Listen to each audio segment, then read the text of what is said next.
So yan guys, ganyan ang magiging setup niyan. Nilagyan ko ng mga bako dito sa gilid kabilaan. Bali ang daan ng tikling dito lang sa gitna.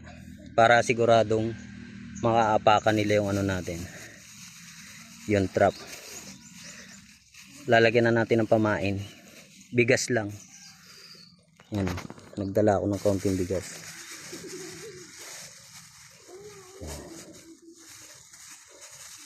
Isa pa lang ito nagagawa ko, nahihirapan ako eh.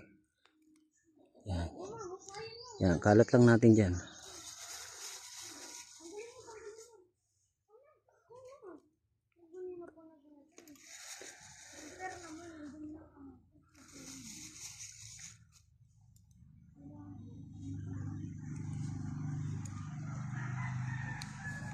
So okay na yan.